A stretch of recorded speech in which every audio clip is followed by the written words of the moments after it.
What's up, everybody, and welcome to a brand new episode of Life's a Garden.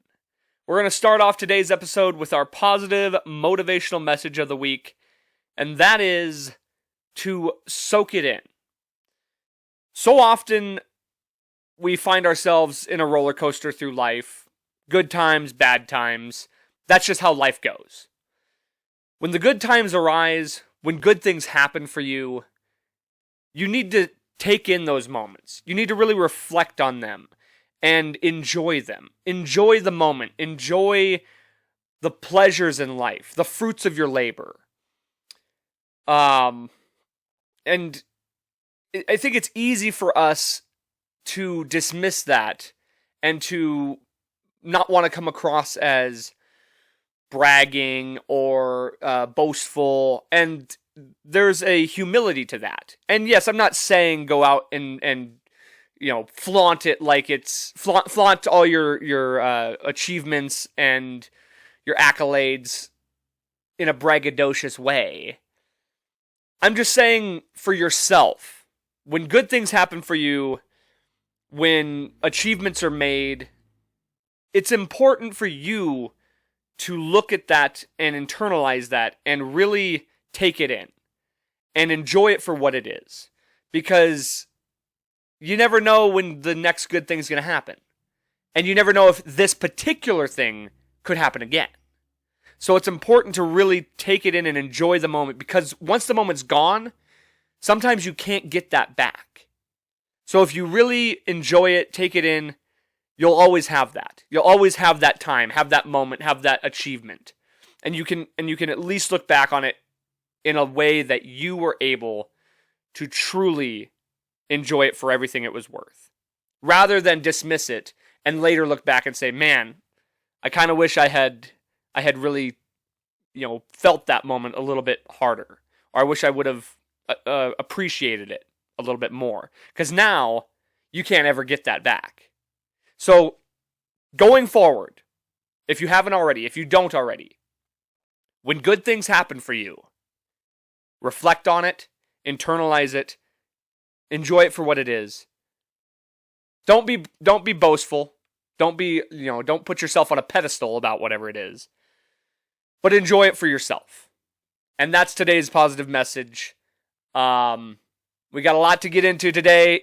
Big revealing. A big reveal to come here in just a moment. But first, let's hit that intro music and let's get into it. I believe we are on episode 164 of Life's a Garden.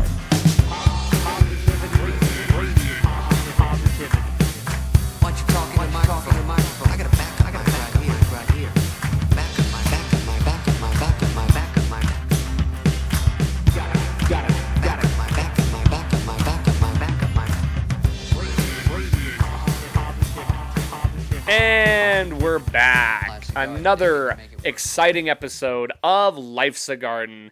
Of course, if you haven't yet, please subscribe on all platforms: Spotify, Apple, YouTube.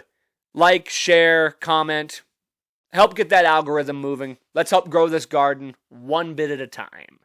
But for all of you who are dedicated listeners, those of you who have listened for a long time, and for those of you who are new listeners, welcome and welcome back. Thank you for joining me this week. It is a very big, very exciting announcement that I'm so excited to make.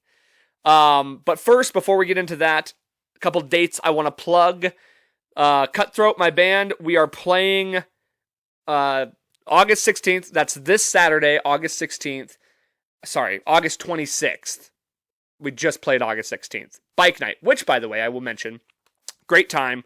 First time doing an event like that, where it was kind of more of a social gathering, not as much a show. We were kind of there just as background music in a way. Like, we definitely had people that came out for us, but it was a cool experience, because I think we were able to gain a few new followers. It's cool to play different venues, different events, because you never know who's going to be there. When you play different venues, you might catch a regular from that crowd or that bar. Same with different events, things like that. people who normally might not come see you get to see you, and then you have the opportunity to gain new fans. So that was cool. It was a little different playing outside the way it was, especially with it being an event that wasn't necessarily a concert per se. There was a lot of stuff going on. Overall, great experience. Had a few difficulties with sound as far as just us on stage being able to hear each other. So our timing got a little off from time to time. Nothing we couldn't come back from or correct. So even with those little bits of hiccups, it was still a good show. A lot of people, a lot of compliments.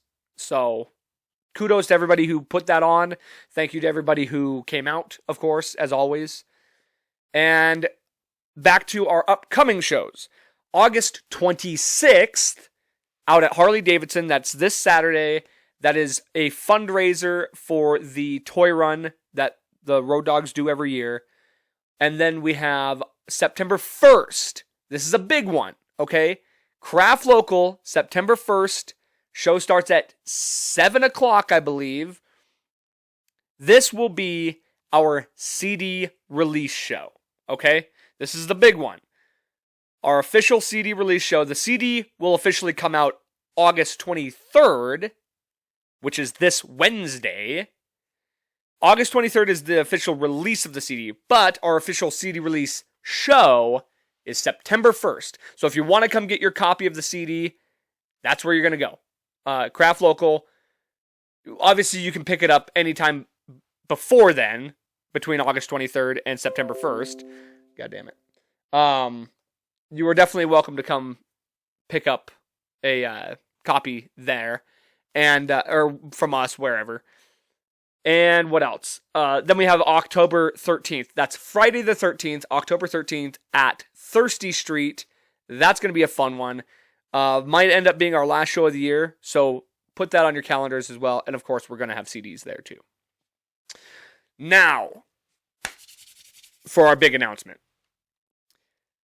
As I had mentioned, September 1st, CD release show. August 23rd, CD release. Now, before we get to the CD release, I'm going to announce the title of the album, okay? By now, it's probably been out there. We'll have released it on our social media platforms. We will have, put out the teasers and all that. And so, extending upon the teasers, I will officially announce it here as well on my show. And of course, you can't have a special occasion without cracking yourself a cold one, because this, indeed, is a very special occasion. And we always cheers it up with a nice, ice-cold Coors Light.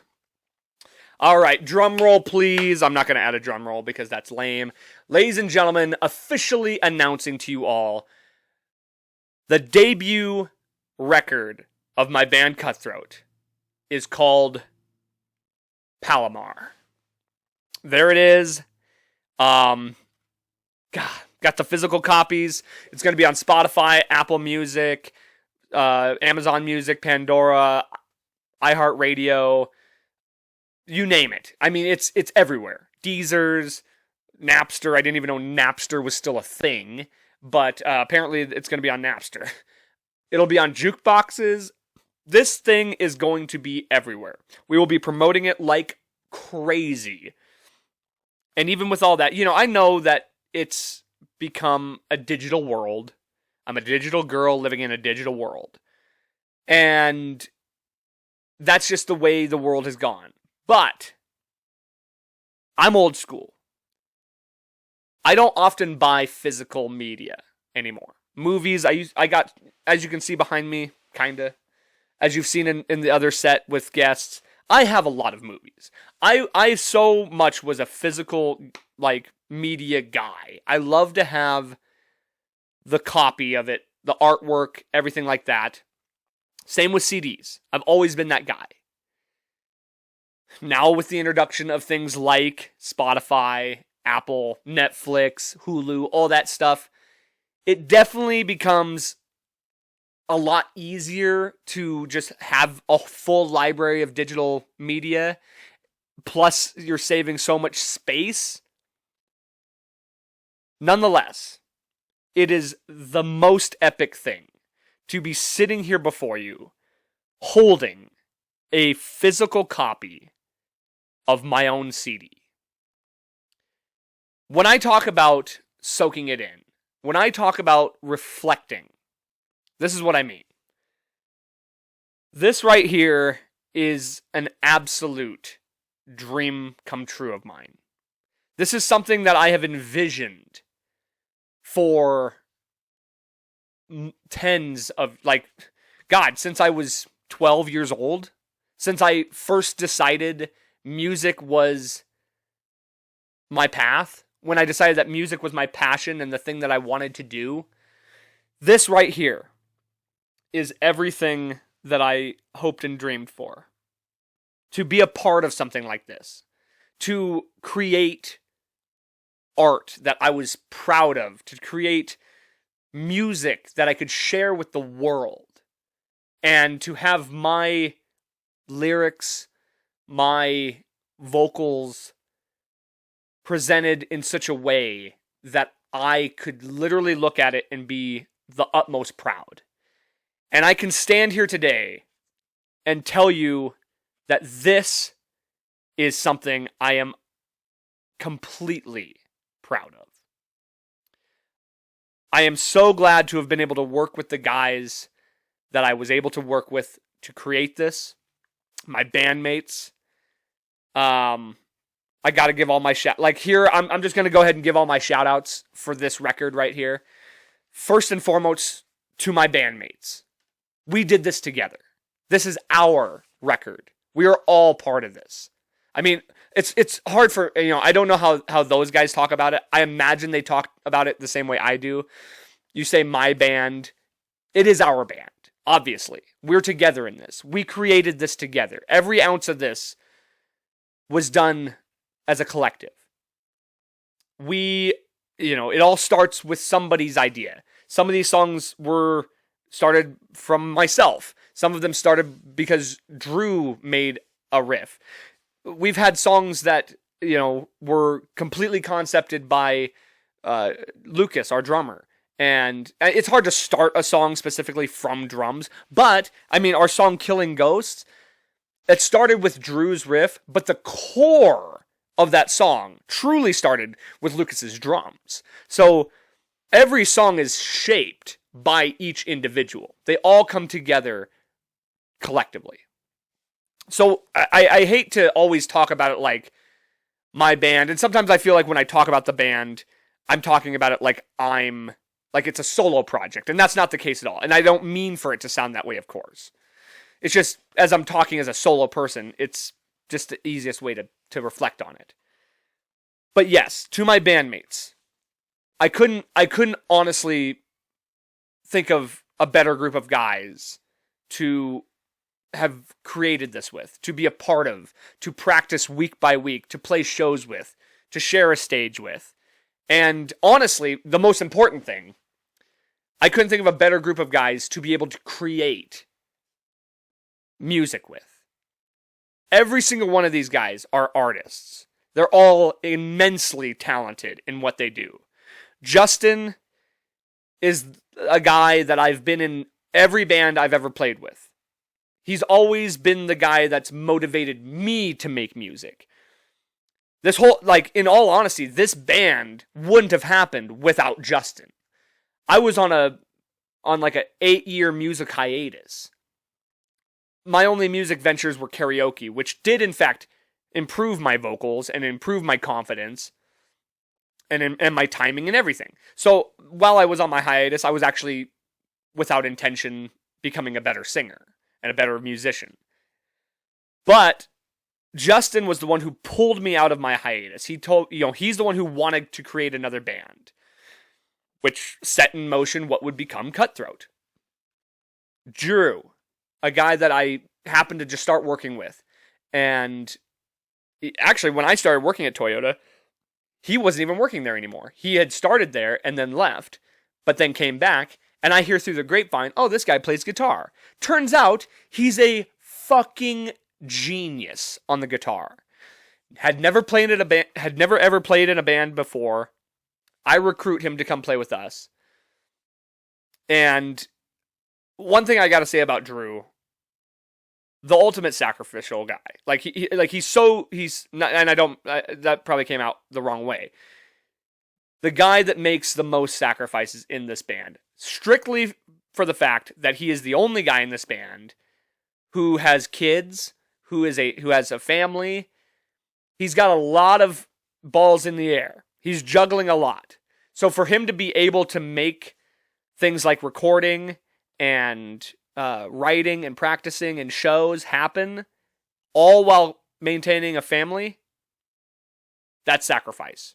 Especially for a guy who had never been in a band before. So a huge shout out to Drew for that, and for being an absolutely wicked guitar player. Lucas, the consummate musician. Probably the overall, like, professional. And he's the overall best musician in our band, because he plays everything, and he plays it all so well, and he's so knowledgeable of the music and where things go and how things are supposed to be. He is the guy that, and this is no disrespect to any of the other guys in the band, but when I need a second opinion about things, whether it's just anything to do with the band, merch, when it comes to like set lists, when it comes to songs, when it comes to writing, when it comes everything, every little intricacy in the band, if I ever need a second opinion, Lucas's opinion is the one that I count on most. He's the one whose opinion I really take in. And that's not like I said, not a slight against anybody else. It's just, like I said, Lucas is a consummate professional, one of the nicest guys you'll ever meet. And when he speaks, when he has an opinion, it has weight. So that's why his opinion means a lot to me. And it helps that he's just a fantastic musician in general. And then Aaron. Oh, Aaron. Honest to God, might have been one of my biggest inspirations to even start music when I was a kid. The fact that one of my family members was a musician, played in bands, inspired me to think that it's possible for me to do such a thing. From a young age, Aaron inspired me to create music. And it was always deep down, somewhere in my consciousness, a dream of mine to be in a band with him. Just the idea of having a family member and to be in the same band with a family member and somebody who I admire and who inspired me was always a dream. And the fact that it was able, and it seemed like such a long lost dream, because he lived in Reno, never thought he'd ever move back here. And lo and behold, the stars aligned, he moves back, and we end up making an absolutely epic band. And it's like fate. It's like fate arose. I've been in several bands before, he's been in several bands before, and here we stand, finally together after all these years, and we've created this. We created what I think is one of the most proud pieces of artwork I've ever been a part of. Oh, jeez. Now, in addition to the band, I have to send out some huge thank yous to Jesse Vanoy, the man who recorded and mixed and mastered this absolutely beautiful album for us. It's actually an EP. It's 6 songs, so it's technically an EP, but it's easier to refer to something as an album. Absolute professional, Jesse Vanoy.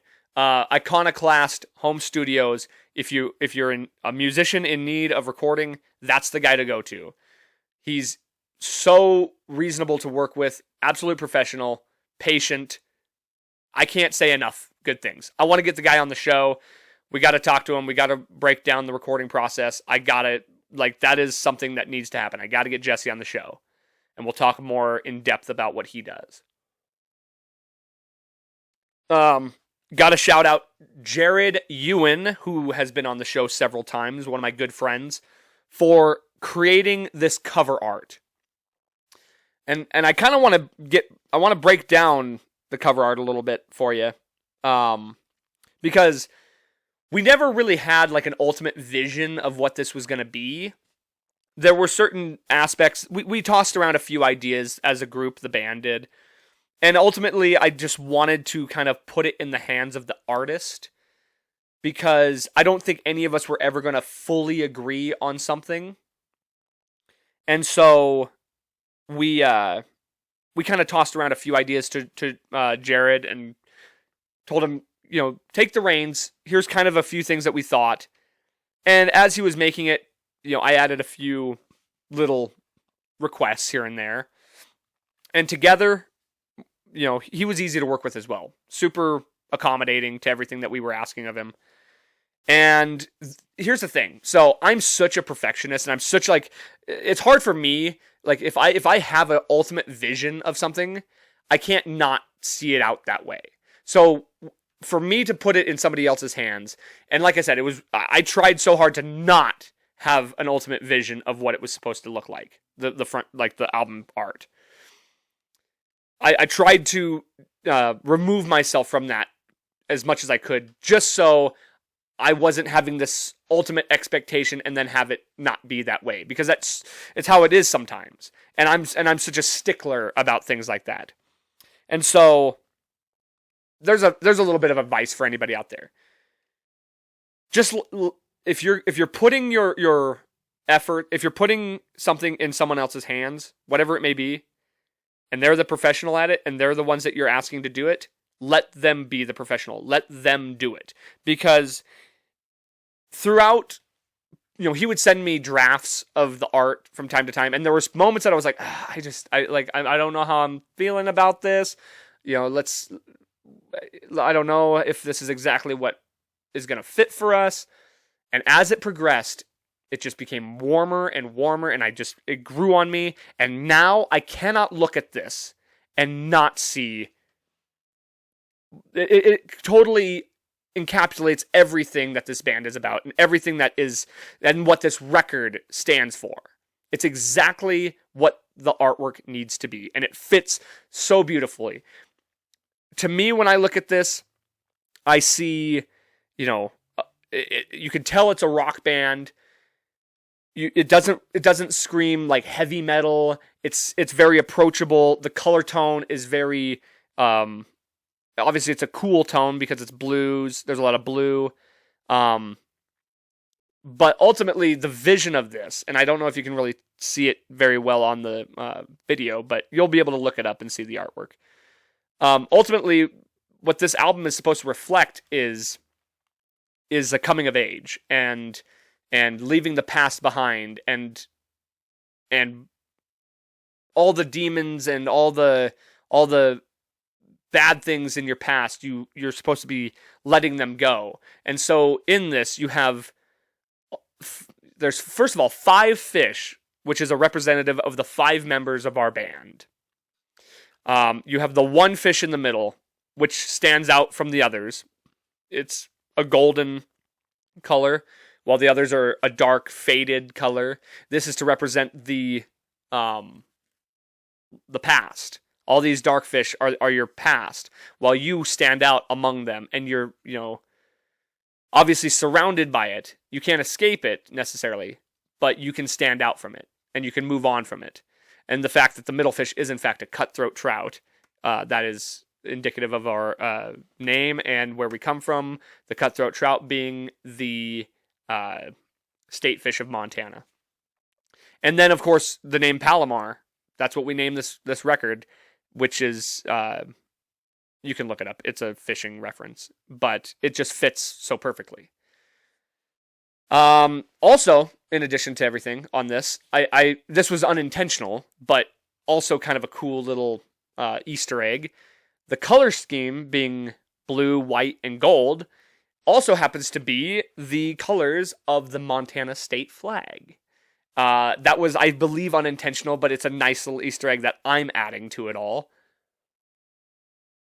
Because we're all Montana boys, the band name was made to be a reflection on our Montana heritage. And so there it is.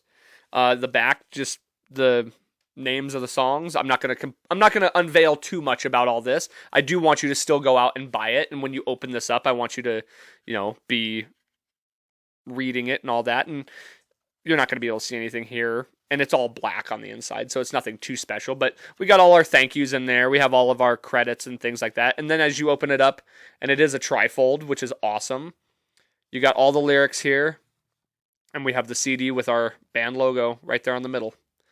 So all the artwork that we've had over the years is encapsulated in this. And it's, like I said, to reflect on all this, to look upon it, to hold it, it's an absolute dream come true for myself. And I couldn't be more proud of this. And I couldn't be more proud of the people I've worked with, everybody involved. Thank you to everyone out there. I do want to say, obviously, a huge thank you to the fans for supporting us, for coming out to buy this record when you do, because I know you will, because you should, because it's awesome. All the songs on here are absolutely badass. Thank you to the fans, though, for supporting us. There's no point in making a record if nobody's going to listen to it. And we have a very, very devout following who we very much appreciate. And that's from the whole band. I want to say that thank you from the entire band. We all appreciate you for your efforts, for your time. Time is the most important thing. The fact that people give their time to come out and see us is the most valuable thing. And so we very much appreciate that. And I do want to also extend a thank you to my family, to my friends, to all the artists who have inspired me, to my mom and my dad and my uncle, to my grandma, all my family members and all my friends, really, for supporting me, and in the pursuit of something that's always most people would look at as a silly dream or a silly hobby or something that's not achievable. They've always stood by me. They've always supported me and always given me the encouragement to continue to do this and to feel like it wasn't a silly dream or unachievable. Because look at this. We've achieved it. We've done something. I don't care. Honest to God, I'm to the point now where I don't even care if I become famous or big. I just want my music out there. I just want people to be able to listen to my music and the things that me and my band have created. And now it's possible. That's all I've ever wanted. And so, with that, cheers to everybody who helped create this record. Cheers to everybody who goes out and listens to this record, to the fans, to the family, to everybody. Thank you all so much. Palomar. Available August 23rd. Go check it out. Now, let's move on. That was a lot of talk about the album, but it's truly so important to me. And I had to really get all my thoughts and feelings about it, because it's one of the biggest achievements of my life of all time, because it's been a long journey and we finally reached the end. And this is it'll continue from here on out. We're going to make more records and we're going to continue to write songs and stuff, but this is the finish line as far as being able to do one of my goals. This was one goal I set out to do, and I've finally reached it. So to that, I will soak it in, and I will reflect, and I will enjoy this moment as much as possible. And tonight, we're doing our pre-release party. Obviously, this recording before the release of this episode. So, I'm excited about the party tonight. The pre-release party. Now, another thing I really want to address, a little bit different topic on hand, something I have to point out is I have been getting increasingly fat. I have let my weight slip away. Not just my weight, but my health in general. And it's normally I don't care about that kind of stuff. Like, obviously I've been up and down with my health, like my nutrition and my workout regimens, and it's always been a constant roller coaster of a battle for me to stay healthy or to maintain a certain level of fitness. Well, this might be one of the worst stretches that I've ever been on. And I could make, all the excuses. First of all, my age. I am in fact 30 now, which sucks.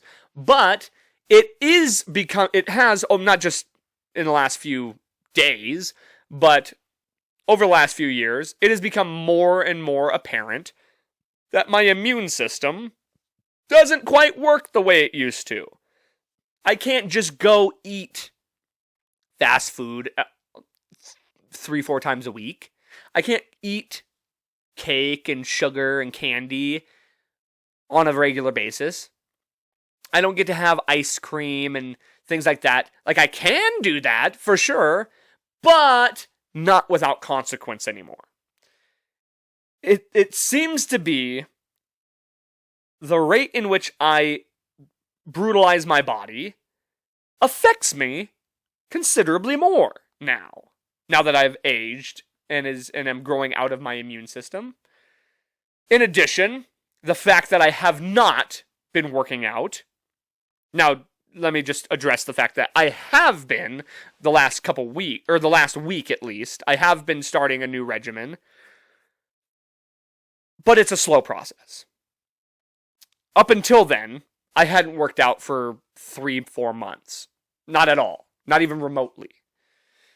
And to that, I would say, well, I've been busy. That's true. I have been busy with the album, with vacation. I went to Ireland.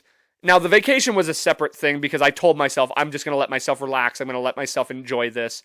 I stand by that, okay? I do stand by that. The fact that I was on vacation, I'm going to eat and drink to my heart's content. And I did. That didn't help anything.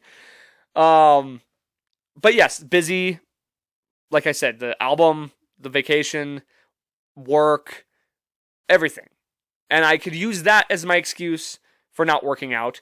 The fact that it's 100 fucking degrees outside. I work my ass off. I sweat my ass off at work, which to an extent is more of a workout than just sitting at a desk in an air-conditioned office. So I am sweating out a lot of my, toxins and disgusting habits. Not exactly enough sometimes. But I do get off work, I'm exhausted, I'm tired, I don't want to work out. And that's a fair excuse. Same with the eating habits. I'm busy, so I don't feel like I want to cook for myself. I want to get an easy, quick meal. And the biggest excuse I can give you is that so as I've mentioned before, I was blessed with a pretty substantial amount of money through my father's life insurance. And with that came comfortability, right? And that's, again, something I've always wanted, was just to be financially comfortable. And now that I am, that in turn has it truly has made me comfortable. There's no stress. First of all, the fact that I don't have as much financial stress makes, stress, as shitty as it is, does make you lose weight. So there's that aspect of it. And there's the aspect of, I can just go out and eat and spend the money and it's not going to affect me. Comfortability isn't always a good thing. You need to have struggle. You need to create struggle. And that's what working out is. It's a created struggle. And the fact that I've become comfortable, that I've become... life has just become a little bit more comfortable. It's in addition to it being financial comfort, it's become physical comfort. And comfortability is making me a fat ass. All these excuses, as good as they may sound, as reasonable as they may sound, are still excuses. And I told myself long ago I wasn't going to make excuses. I wasn't going to let excuses get in the way. And I have. And for that reason, I feel that I am a failure. I feel like not only am I a failure to myself, but I'm a failure to all of you. Because I so often preached health is wealth. And I absolutely stand by that. I agree with that. I don't take any of that back. But I didn't back it up. I didn't stand by my own word. Here I am preaching to you guys like, be healthy, do good, like make yourself feel good. When you feel good, you will reflect good. And if you eat well and you exercise, you will feel better. And it's all true. But I'm not living by my own word. I'm not doing the things I'm preaching. And that is something that I've always hated. When people preach and don't back it up. And I've done that. So for that, I feel like a failure. I have failed myself, and I have failed you, the viewers. And for that reason alone, for all that alone, I am vowing to myself to correct this. I'm vowing to myself to get back on a better habit, to do better habits, to eat less junk, to drink less. See, that's another thing too. You know, here I am drinking a beer, and I've been drinking beers. There's been lots to celebrate with the album and my birthday, Ireland. So I've been overindulging. And beer and alcohol do not help any of that. So that's something I need to work on as well. Something I need to cut back on. And it's not as much the weight thing for me as much as it's the physical feeling. There is parts of me that, you know, when I look at myself, I don't like some of the things I see. But I can look past that in a way. I more want to just feel better. I want to sleep better. I want to be more energetic and alert when I'm awake. I don't want to feel sluggish. I don't want to feel groggy. I don't want to, you know, depression has not been a problem lately. And sometimes that can be a problem when you're having bad habits and doing things. But depression has not even remotely creeped in. So that's good. But ultimately, it's just, I want to just feel better. And with that, I imagine looking better will come along with that. It all works in tandem.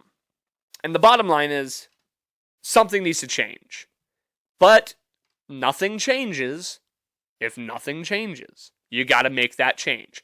And sitting here today, I make the vow that for you, for me, for all of us, my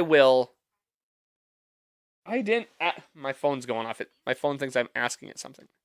I didn't ask you jack shit. I don't know what I said. Did I say Google? Did I say Siri? All right. So yeah, I'm changing a course on my life, and I will try and do better. Okay, I will, and we'll start slow. I'm not promising like quick results here. It takes time, you know, but I will do my best to do better. I will at least make changes. Okay, I don't know how drastic they will be at first, but as we progress, so will everything else. And so, I apologize to myself. I apologize to you for not practicing what I preach. Moving forward, some sad news. Incredibly sad news. Also, real quick though, before I get to the sad news, I do want to mention this too. You know what else doesn't help? The eating habits and all that? The fair. So here I am. I finally decide that I'm going to make the choice to start eating better, start working out. I worked out hard last weekend.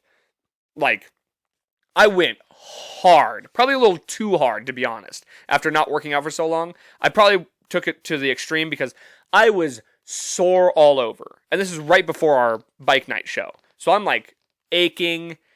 And then I'm like, I bought a bunch of steak and eggs and things like that. I'm trying to eat a little bit healthier. And then realized it's fair week. And I end up going to the fair a couple times this last week.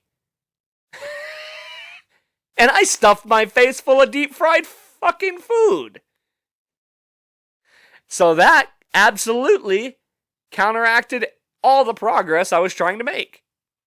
But when you go to the fair, you can't not eat the food. That's the best part of the fair. So the fair rolled into town, and I ate my face full. I ate my weight in fucking fried food, and that's just completely counterintuitive.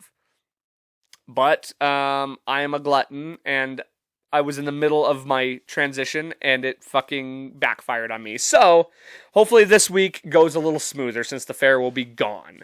And also the fair. What do the fair and Halloween have in common?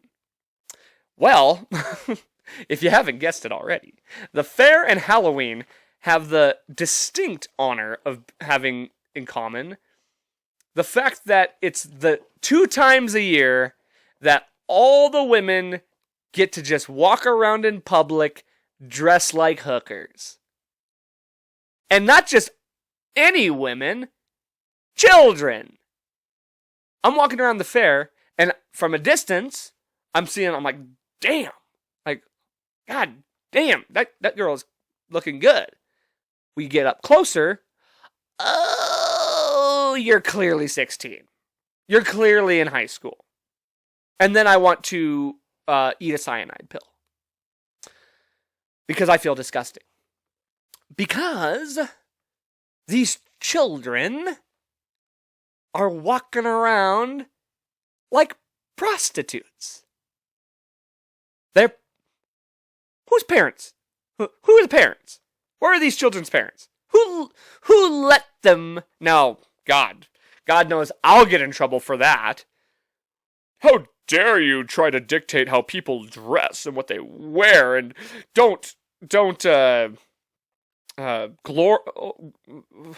how dare you as a man over-sexualize the way a woman decides they want to dress. Well, if you walk around naked, you're gonna get a boner. That's human nature, baby.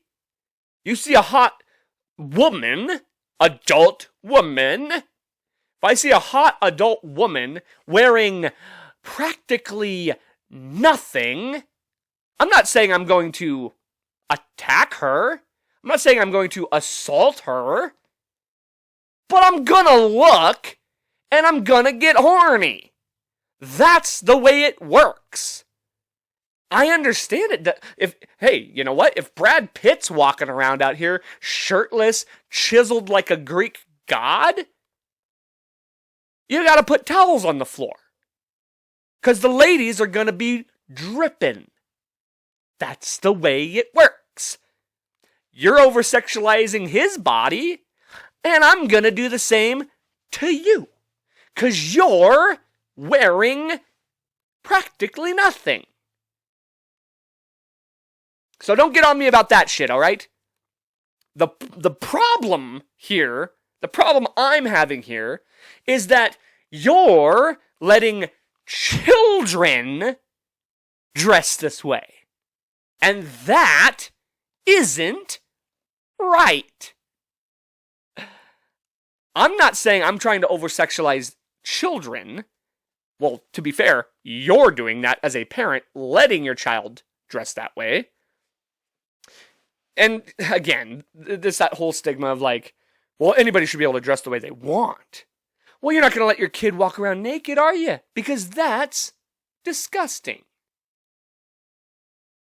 So why are you gonna let them dress practically naked?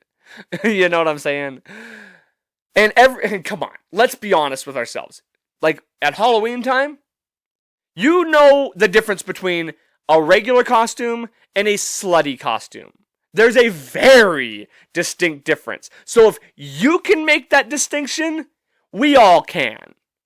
When we see a sexy outfit, we get boinged. We get brackakakakaked.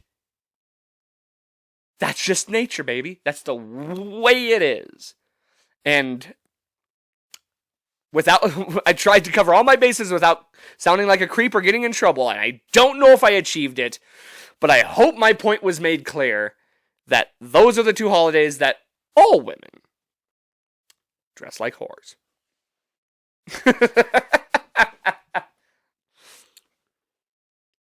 Oh, God. Now, after that funny moment, let's take a moment of solace in some very sad news that we have to bring up. The man, the myth, the legend, the absolute legend, Johnny Hardwick, the voice of Dale Gribble from my favorite television show, King of the Hill, has passed away. We mourn the loss of Johnny Hardwick. I mean, God, I think it was only 65? I don't know the cause of death. I imagine it was probably some illness. I'm not even going to speculate. But truly a devastating loss, in my opinion. As I've mentioned, King of the Hill, one of my absolute all-time favorite shows. I've seen it a million times. Dale was just one of the greatest characters of all time. Truly. And the fact that they're rebooting the show. And apparently Johnny Hardwick had already voiced a few episodes. Now the question remains, what do they do? Do they continue with a new voice actor? Do they recast? Do they kill off the character of Dale Gribble? And I just don't see how that's possible. They have to recast, unfortunately, because there is only one voice of Dale Gribble, and it's Johnny Hardwick.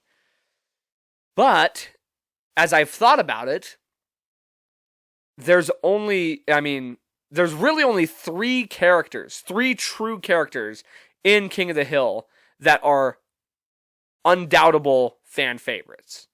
And that's Hank Hill, Bobby Hill, and Dale Gribble. Everybody's split on Bill. You know, I'm not a Bill fan, but there's some people that like Bill, and Bill's a big character in the show.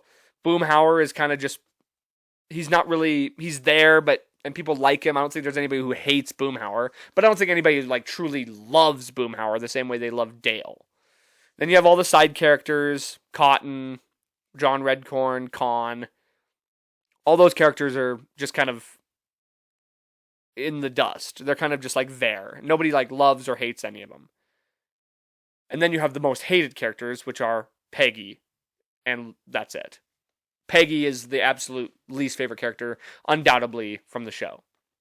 But, as I mentioned, Dale is one of the three most important characters to the show. So I don't see how they possibly could continue without that character. Yes, it will be absolutely difficult to move on without Johnny Hardwick being the voice of Dale. But it almost seems like the only thing, it seems like the most logical conclusion. Nonetheless, we mourn Johnny Hardwick. Here on the Life's Garden podcast, here is myself being the utmost fan of King of the Hill. I'm devastated. I'm saddened completely. And for that, I just want to have a small moment of silence and raise a glass to the late Johnny Hardwick for all that you've done for me, for all King of the Hill fans. Cheers to you. May you rest in peace.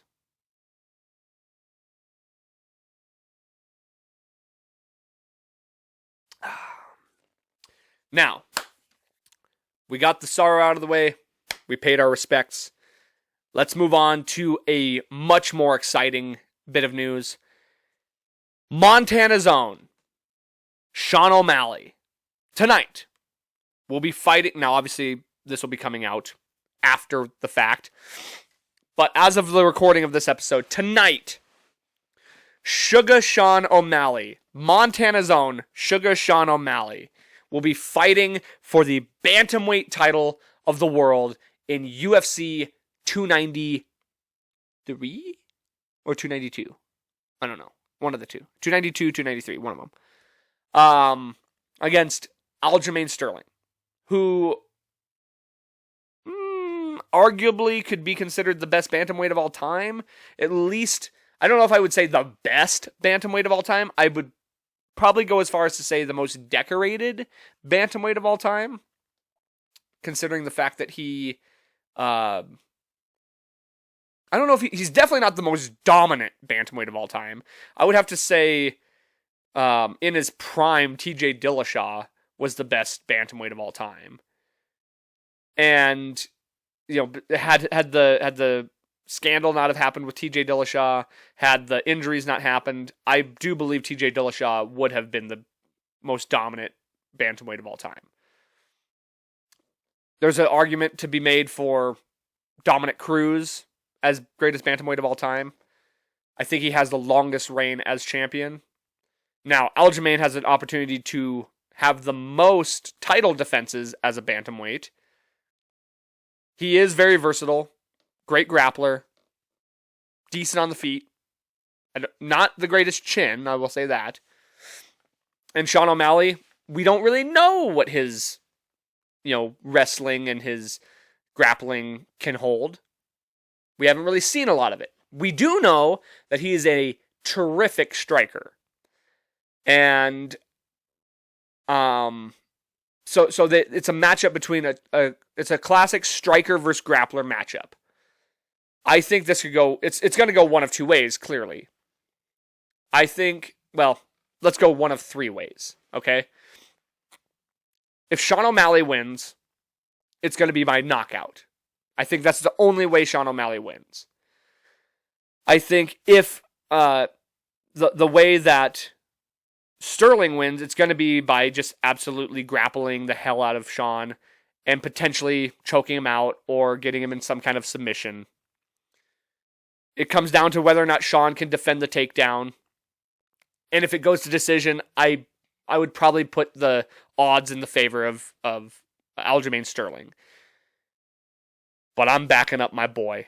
I mean, Montana through and through, man. This whole episode has been about being from Montana. It's about representing the state of Montana. We did that with our album, and I'm doing that in this fight. I'm going to back my boy, Sugar Sean O'Malley, representing the state of Montana. Obviously, he's kind of moved on from all that, but he is very much still from here. He still holds Montana near and dear to him. And I got to back my boy up. I got Sean O'Malley by KO/TKO in, let's go with the third round. I think the longer the fight progresses, the worse it's going to be for Sean. I'm going to say third round KO/TKO.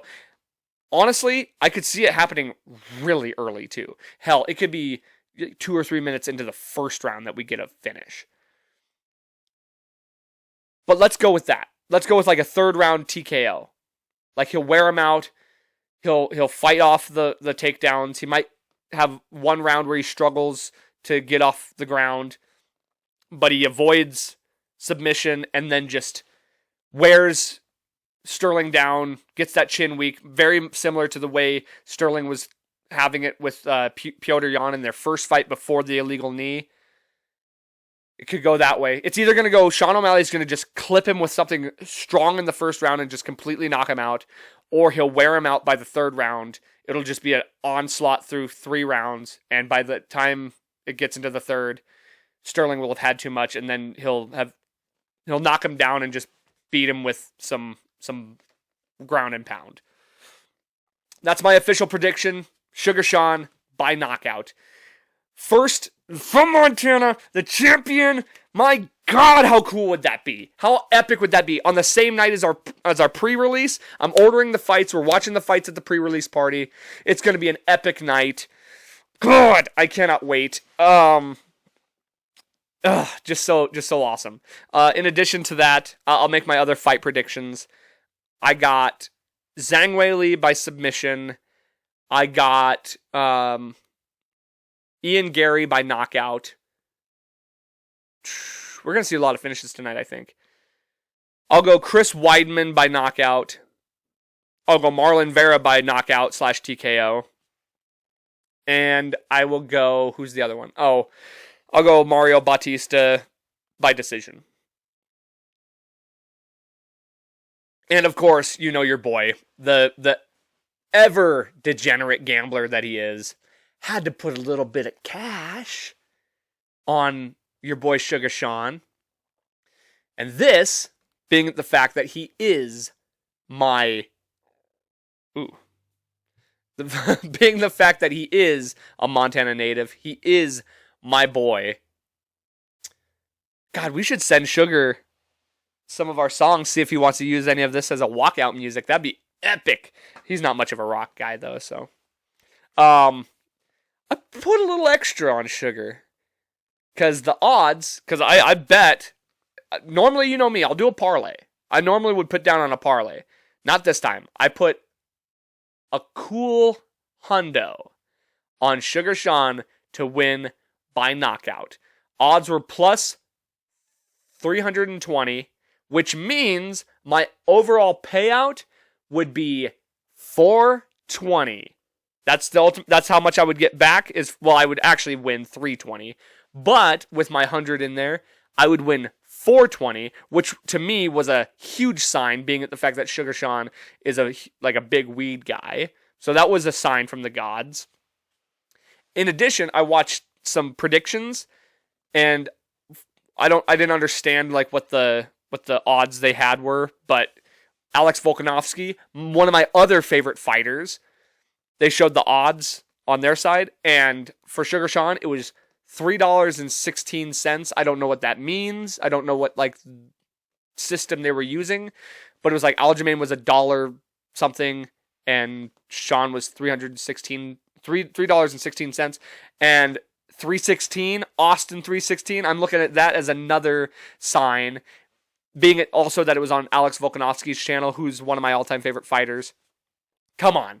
The stars are aligning. Everything's going to work out. It's going to be on the same night as our pre-release show, and it's just going to be a fucking all-out Montana night. So, with that, we're going to end it there. Hopefully, by the time this comes out, you will know that your boy won a little cash. Sugar Sean cashed out and is walking away bantamweight champion. One more thing that I do want to mention, though, before we leave. I gotta call out the Montana media real quick. The Montana sports media. Sugar Sean has been in the UFC for years, 5-6 years now. He's been on top. He's been a star in the UFC for at least 3 or 4 years now. And the fact that only just now have I truly seen the Montana media just glorying and really talking about Sean, even though he's always been from Montana and he's been popular. He's been immensely popular. But now that he's fighting for a title, all of a sudden now Montana sports media really wants to talk about Sean. I'm not saying they never did, but not to the extent that they are now. They should have been following him and talking about him way more often than they have now. So I'm a little disappointed in Montana media for only just now capitalizing on Sean because it's a title fight. Granted, it is also a main event title fight, which is epic. And I'm also so bummed out.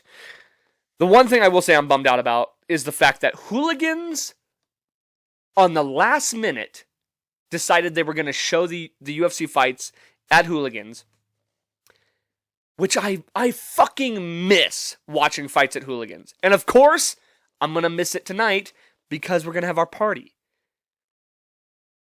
It's a bummer. It truly is. But you know what? It is what it is. We'll watch it with friends at the house. It'll be just fine. I'm just bummed out that I'm going to miss yet again I'm going to miss the first Hooligans fight night in over a year. Because they'll only show Conor fights, and apparently they'll show O'Malley fights if it's a headliner, which makes sense. But, let's go, Sugar Sean. Cheers to everybody who helped put this record together. To the bandmates, to the family, to the friends, to Jesse, to Jared, to everybody. Thank you so much. Go out, get Palomar, the first debut Cutthroat record, Spotify, Apple Music, YouTube, everywhere. It'll be everywhere. Follow Cutthroat on Instagram, Facebook. You'll find the links to all of it. We're going to share the shit out of it. And make sure for all these moments, for all the moments that are good in your life, for all the achievements you make, for all the positive things that come your way, take time, reflect on it, soak it in, because God damn it, you deserve it. And most importantly, don't forget, life's a garden. Dig it. Just gotta keep on.